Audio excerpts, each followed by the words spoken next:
First, defeating the threat of terrorism and extremism. In both our countries, we have seen some of our young people radicalised, going off to fight in Iraq and Syria, and even appalling plots to murder innocent people back in our own countries. There is no opt-out from dealing with this. We have to confront this threat at its source. So it is right that once again, with others, including Arab states, British and Australian forces are operating alongside each other, supporting all those in Iraq and Syria who want a future for their countries where all their people are represented and where there is no place for extremism and terror. We have to deal with the threat of foreign fighters planning attacks against our people. Your Prime Minister has given a strong international lead on this, helping to galvanise the UN Security Council with a powerful address. Later, last month, this Parliament passed new legislation to tackle foreign fighters, and we will shortly be introducing our own new counter-terrorism bill in the United Kingdom. New powers for the police at ports to seize passports, to stop suspects travelling, and to stop British nationals returning to the UK unless they do so on our terms. New rules to prevent airlines that don't comply with our no-fly lists or our security screening measures from landing in the UK. But as well as dealing with the consequences of this threat, we also have to address its root cause. And let us be frank, it's not poverty, though of course our nations are united in tackling deprivation wherever it exists. It's not exclusion from the mainstream. Of course we have more to do, but we are both successful multicultural democracies where opportunities abound. And it's not foreign policy. Now I can show you examples all over the world where British aid and British action have saved millions of Muslim lives from Kosovo to Syria. But that is not actually the real point. In our democracies, we must never give in to the idea that disagreeing with a foreign policy in any way justifies terrorist outrages. No, the root cause of the challenge we face is the extremist narrative. So we must confront this extremism in all its forms. We must ban extremist preachers from our countries. We must root out extremism from our schools, universities, and prisons. As we do so, we must work with the overwhelming majority of Muslims who abhor the twisted narrative that has seduced some of our people. We must continue to celebrate Islam as a great world religion of peace.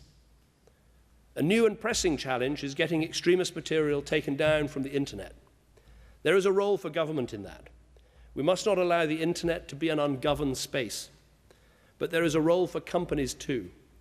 In the UK, we are pushing them to do more, including strengthening filters, improving reporting mechanisms, and being more proactive in taking down this harmful material. We're making progress, but there is further to go. This is their social responsibility, and we expect them to live up to it. And as we confront this extremism together, let us have faith in the appeal of what our modern societies can offer. Yes, the battles for equality of opportunity for every person of every race and creed are not yet fully won. But today, your country and my country are places where people can take part, can have their say, can achieve their dreams. Places where people feel free to say, yes, I'm a Muslim, I'm a Hindu, I'm a Christian, but I'm also proud to be a Briton or an Australian too. And that sense of identity, that voice, that stake in society all come directly from standing up for values and our beliefs in open economies and open societies. One of the greatest threats to our values and to our success is the spectre of protectionism. Too many people still seem to believe that trade is some sort of zero-sum game. It's as if one country's success is somehow another country's failure. This has always been nonsense. Trade enables the specialization that can enrich all. But protectionism is even more nonsensical in the modern integrated global economy, where a mobile phone can have parts from all over the world, where infrastructure investment can be planned in Sydney and delivered in Sao Paulo, and where the world's largest radio telescope can have its headquarters in Manchester, England, and its field station in Western Australia. If we're to bust the myths that stand in the way of the great new trade and investment deals now before us, we have to tell it to people straight. Opening up trade doesn't cost jobs, it creates them. It doesn't undercut wages, it leads to the productivity gains that help to increase them. Let's start this weekend at the G20 and take these arguments head on. Let's see through an EU-US deal that could be the biggest of its kind on the planet. And while we're at it, let's push for an EU-Australia deal too.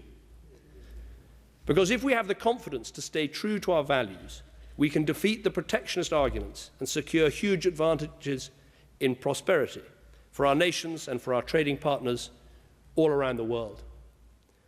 Finally, there's a more incipient, creeping threat to our values that I want to mention.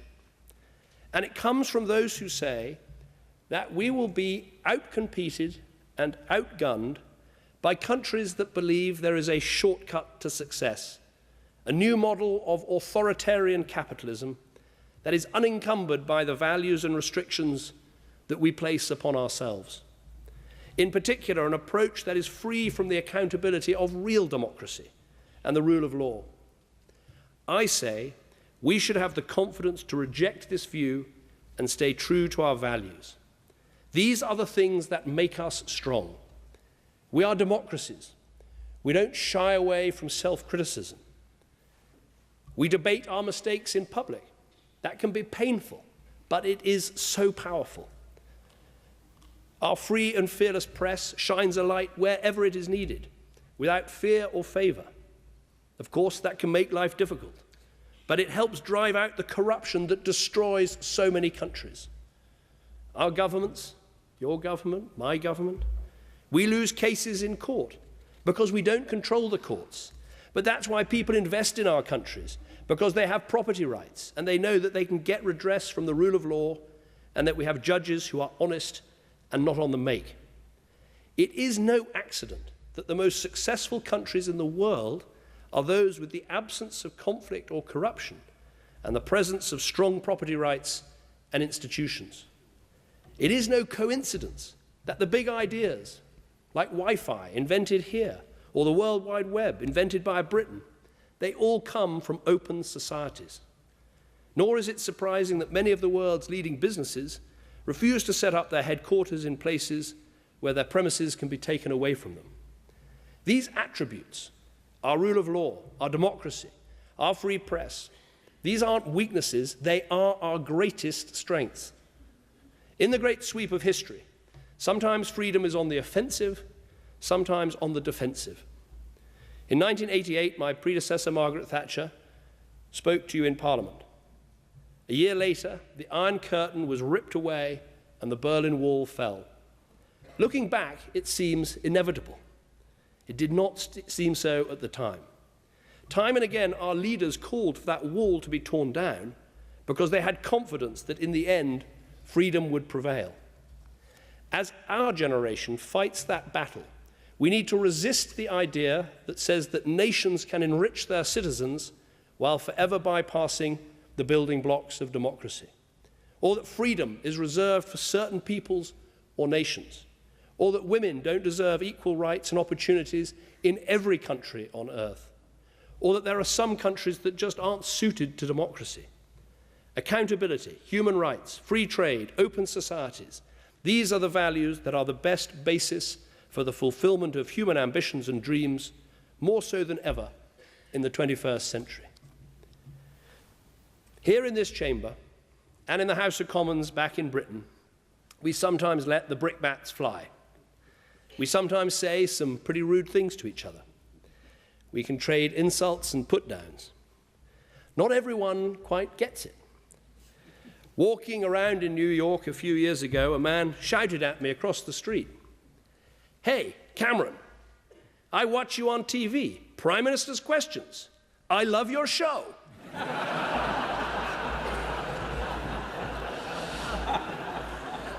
As you can see, I'm as bad at an American accent as I am at an Australian one. The reaction to that I will never forget. It's truth. But let's take this moment here today to pause for a moment, to reflect and take a step back. Because sometimes we can take what we have for granted, and we should never do that. Never. Never lose sight of the bigger picture.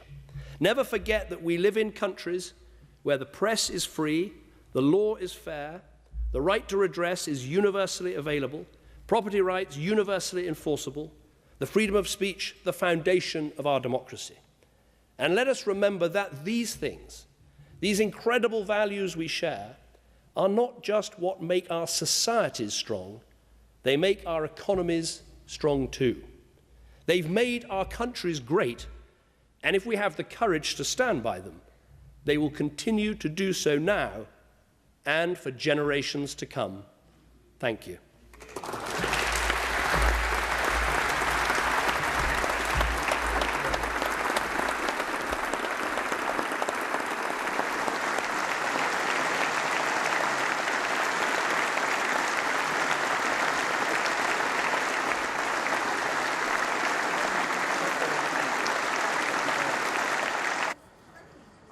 Hi, I'm Janice Peterson from the SBS Newsroom, and that was British Prime Minister David Cameron addressing Parliament. He is, of course, in Australia as part